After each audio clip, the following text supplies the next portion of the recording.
Okay. All right. Well, welcome back to Life Matters with Nate and Jen. It's been a couple months since we did a video. Everything kind of hit with the whole crisis, virus crisis, and things got a little busy. And of course, then all of our kids were home, and our life was, flip turned upside down, like the old rap song.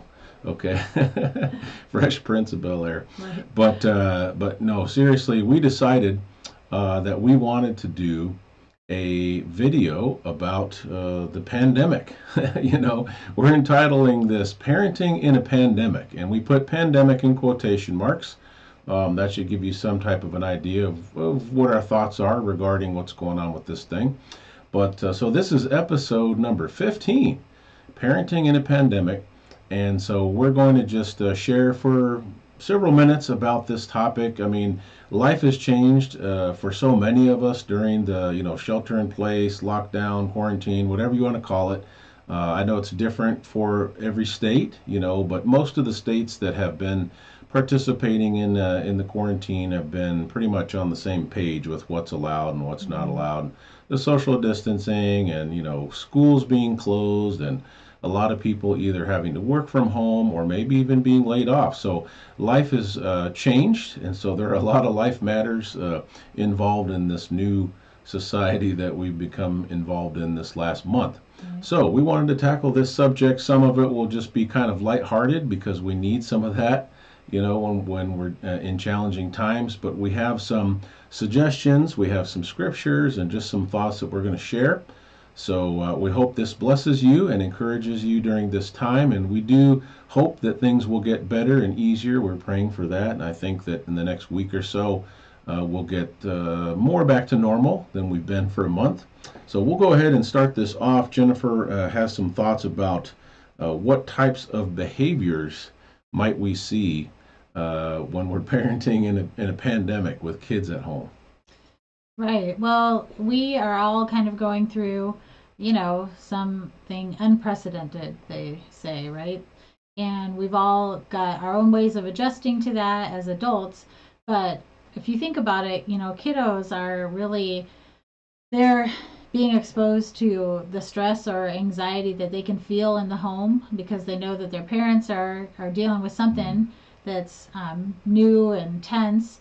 And so I was just thinking about, what behaviors might you see for different ages of kids? And so I started out with like thinking about little kids. And sometimes when little kids are, they know something's up, they might not really be old enough to understand the whole situation, but they might get a little more clingy than they usually would be. Hmm. They might even regress. Sometimes kids might start sucking their Yeah. thumbs again when they had kind of outgrown that, or wanting a pacifier, or wetting the bed, or just wanting a lot more attention. And they can pick up off of how their parents are acting, and that makes them feel a little insecure. And it's not your fault. It's just what happens. I Yeah. remember years and years ago when our one of our sons, right before we were going to move, he started sucking his thumb. He had never sucked his thumb, and it wasn't a bad thing. It was just like surprising Yeah. that he was kind of feeling a little uneasy about this move. But anyway, so it's not unusual for a little kid to regress or to get more clingy. Yeah. Um, School age kids, they will might feel more anxious. They might have heightened emotions, maybe be more tearful. They might express some worries or even show that in the way that they're playing. They might act out different things that they're kind of trying to make sense of what's going on around them. Yeah. Maybe they might be a little more irritable than you're used to. Um, they might be looking to uh, spend more time on electronics to kind of distract themselves and not have to be in an uncomfortable situation. Yeah. And then teenagers, they might feel more anxious or more irritable, might be sleeping more or be on electronics to distract themselves, video games or texting or watching YouTube or whatever. Um, Now, that might kind of be common for teenagers, but if you're seeing even more than usual, maybe more irritability than Yeah. than a typical teenager might have. We've all had Little more irritability little at the Wolf House, moodiness, yeah. especially week 3 started to get a little tough. Week 4, and we were saying earlier, thank the Father for Passover and the feast Right. of unleavened bread, and that was a first time that we had done this as a family, participated in Passover and the feast of unleavened bread, and that was a very good break in the mundane and the movie Groundhog Day. We felt like every day we're waking up. My wife's working from home. The job interview that I had a month and a half, 2 months ago went so well, but then they they froze the hiring because of what was coming down the pike Yep. and what was developing with coronavirus. And so that kind of kept me, in a hold and doing what I can through, ministry and creating content and whatnot. But it changed everything drastically. And so, like Jennifer said, I mean, we have older kids, we have young adults, and late age high schoolers. And so we could imagine what this would have been like if this was 15 years ago when we had young kids, Right. especially the difficulty with being less able to do things like, okay, maybe you're a little more nervous about going to the park, not because you're afraid of catching something, but just because there's so much scrutiny, and we have a Hmm. family of 6, so, I mean, we're out, we're pushing the social distancing limits, just all of us going somewhere, and people look at you funny.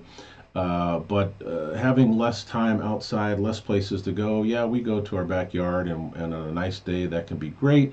But there's limitations, and we can't go see a movie at a movie theater. We can't go to the mall and walk around and grab some Chick-fil-A and do a little shopping. All these different things. Our kids are not at school anymore, so with everybody being at home, depending on these stages here, and the anxiety, the adjustments that Jennifer's been talking about, with more parents at home perhaps than the kids are used to.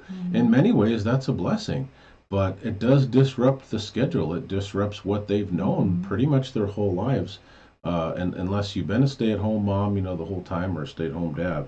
Yeah, Uh, like Nate said, this Groundhog Day. I mean, we're like, what day is it? I'm working from home now. The kids are home.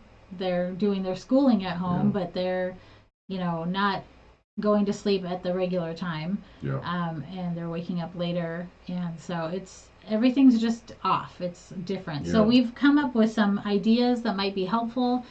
We just brainstormed some different tips. You can take them or leave them. None of them are um, probably things that other people haven't thought of, but maybe they'll be helpful to you. Mm, One of the things that we thought of right away is just to talk about what's going on and communicate with your kids. And of course, that would need to be age appropriate.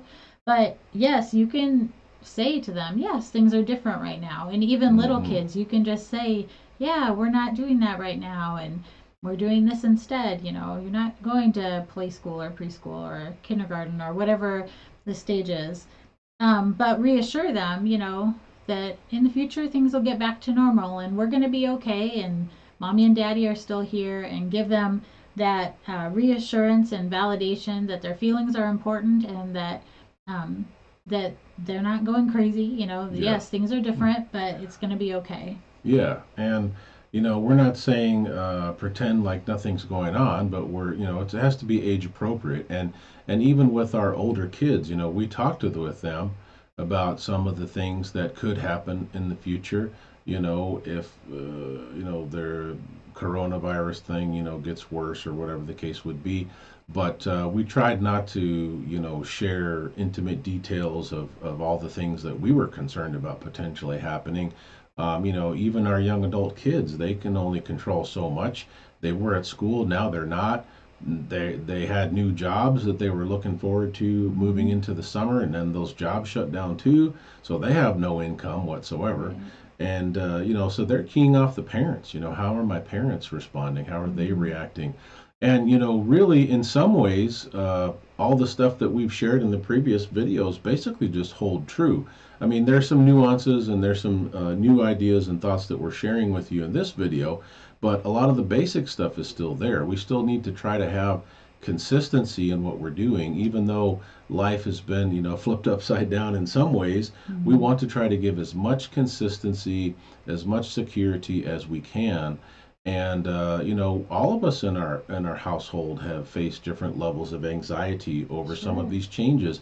And the sleep schedules, like Jennifer said, are really important because some of our kids, became even more so of a night owl because they didn't have, to wake up at 6:30 or 7 a.m. and get ready for school. So, and they might have some anxiety, and of course, when it gets dark outside, if you have any kind of fears or anxiety, when it gets dark, that can be a real tough time. And so sometimes, people stay up late watching videos, watching movies, whatever, to take their mind off of stuff. And it could be 1 or 2 in the morning, But poor Jennifer, she's working from home, but she's working on the same basic time frame. So, everybody else is staying up to all hours of the night, and Jennifer's got to get to sleep at a decent hour so she can function. So it does create some issues, perhaps, but these are some things that you can do to help. Yeah, and we were just talking about, having some sort of a schedule. I mean, we have loosened up things regarding sleep times because the kids aren't having to get up Yeah.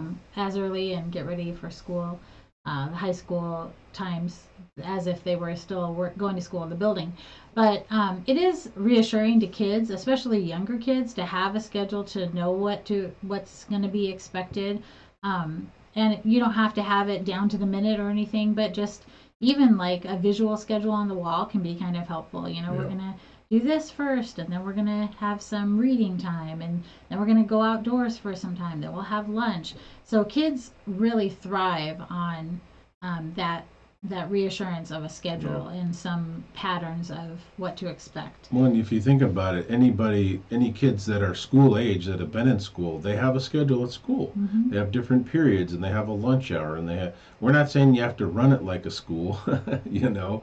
It has to fit your life and your schedule, but to just have a free for all can be asking for trouble. And then what if things do go back to normal? What if the kids do go back to school? Then you're pretty much in trouble because you've just kind of had a Lord of the Flies, mentality, and things are out of whack, and then you try to be like, oh, hey, now we've got a schedule. Yeah. So, help yourself out by not allowing it to be too loose from the start. Other suggestions that we have are to spend time doing things together each day. Maybe a project. I would definitely say get it outdoors as much as possible. Yeah. Even just a walk around the block or in your backyard. That fresh air and sunshine. And now that spring has gotten here. Sort of in Um, Ohio. yeah. But even if you have to bundle up just to get some fresh air and get out of the house so you're not feeling stir crazy, Yeah. will definitely be helpful. Yeah, I mean, Um, we told the kids, like, hey, if it's going to be a sunny day tomorrow and it's going to be close to 50 degrees, guess what? We're going to try to spend an hour outside. Whether we're having a fire together in the fire pit, we're just throwing the ball with the dogs, doing a little yard work, whatever the case would be. Just yeah. get out in the fresh air, get out in the sunshine. Doing work that matters, during this time where it feels like a lot of our choices kind of are taken away, or, there's a lot of uncertainty, doing something that matters or helping someone else out can really lift your spirits and help to refocus. And so maybe that's finding a way to serve someone, an older person or someone who's shut in, or, dropping some needed supplies off at their house, or whatever it is. That is just giving a way to focus on something positive during this time. Yeah. And, think about it. I mean, regardless of what situation we're in, we should be servants of the Most High. We should be doing kingdom work as best what we can. And in this kind of a situation, we checked in on a lot of our relatives and a lot of our neighbors. Mm-hmm. And, what can we do to help? Do you need anything? And thankfully, everybody around us was pretty set. But if somebody had a need, we would have tried to meet that need. But one of our neighbors, she didn't even want to come near our fence. She saw us outside and she was saying hello, but she didn't even want to come close to the fence. She was like, "Oh, social distancing," you know. Yeah. And I'm thinking, okay, so if she needed something, she's not going to accept it from us because of fear, over getting coronavirus. Hey, can I bring some food by? Can I do this? Can I come over to the house and fix something? No, no, no, I'm good. So some of that, we can't force ourselves upon people, but we can offer and show our willingness to serve them, to help them, and when you have a situation like this where all of a sudden you've got this crisis and you don't know how bad it's going to be, and you don't know, is there going to be food, all these different things. It's so easy to become very inward focused, right? Mm. You're stockpiling, you're circling up the wagons, you're putting all the blinds down, you're watching people when they're walking close to your driveway. You can become very inward focused, and you can't serve anybody doing that except serve yourself. So try to come out of that as best we can, and Yeah. these activities that matter, could be a big help. Right, and you're setting that example for your kids and showing them that we're the same. We're caring for other people and getting them involved in that. Yeah. And the last thing that we have on our list is to count your blessings and count your blessings with your children and help them Yeah. to know and show gratitude to God. God has never forsaken us, and He will not do that now. And we're going to be okay. And we are thankful for everything that we have. Yeah. And so, just that mindset of gratitude is going to be really helpful and healthy for your whole family. Yeah, I don't know if you've seen the movie Remember the Titans, but you have this real cool, scene where, of course, the players, the black and the white players, had been segregated. Now they got to work together, and they're out at this, university, and they're trying to get, used to playing together. And the two lead actors for the linebackers, Julius and Bertier, and they're fussing at each other. And Bertier, the white guy, was trying to, put the kibosh on the black linebacker, and why aren't you doing your job, and you're playing selfishly. And Julius says attitude reflects leadership, man. And that kind of stopped Bertier at his tracks, because he realized, yeah, I haven't had the greatest attitude. So, I mean, to me, that sticks in my mind. Hey, attitude reflects leadership in the home, just like on the football field. Right? So, if you are a single parent, if you are a grandparent that's helping to raise your grandkids, if you're just a father or a mother figure to someone who's sort of an orphan in this world, or whether you're a married couple, your attitude, reflects the leadership. And so, even in a crisis situation, we can handle it in a better way.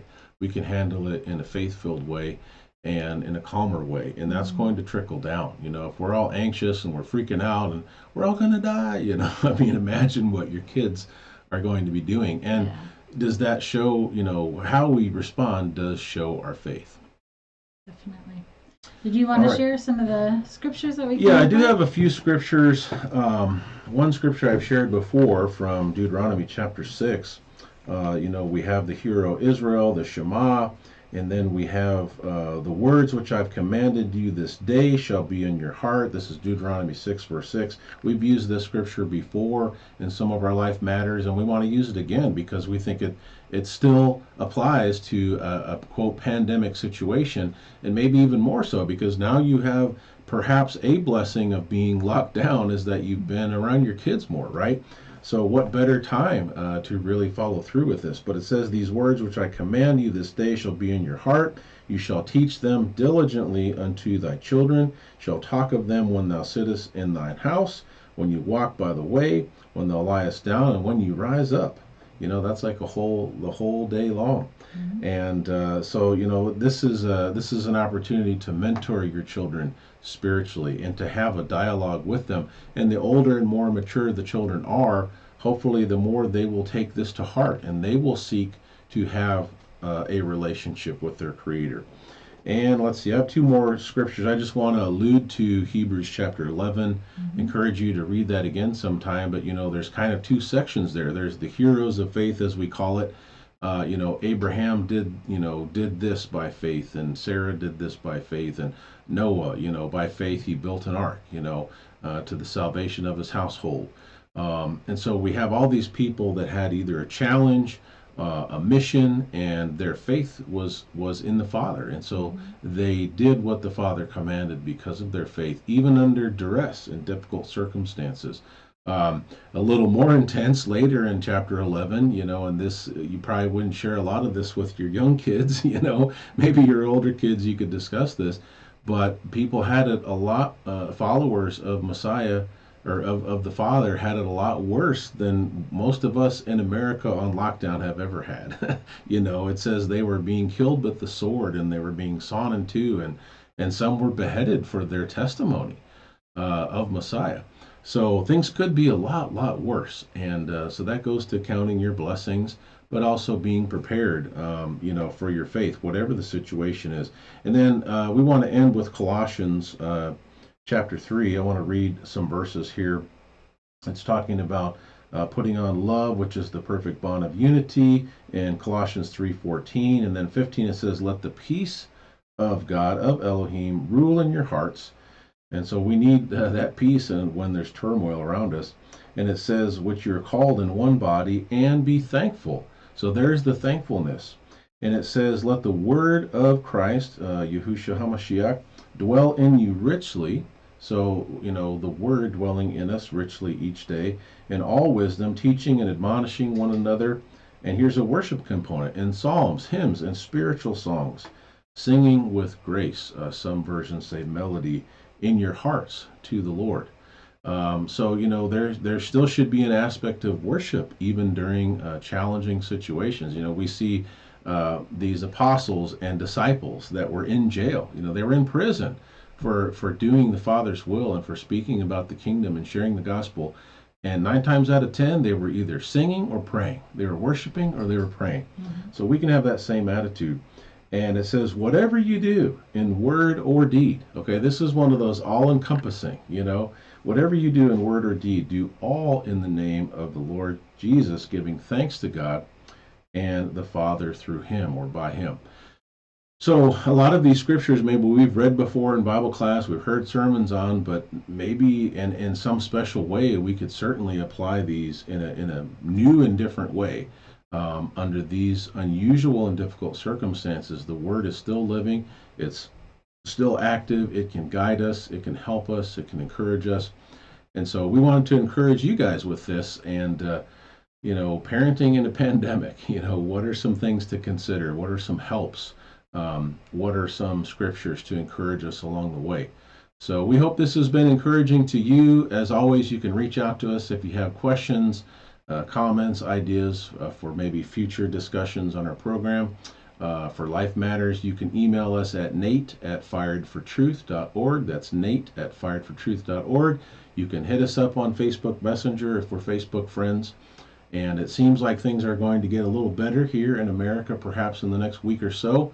But keep your guard up and trust in the Father, and enjoy the time that you have with your kids, especially this extra time together, so long as we have it. So thank you guys so much for watching, and we hope that this has been encouraging to you. Life Matters, episode number 15, and we will see you next time, Father willing.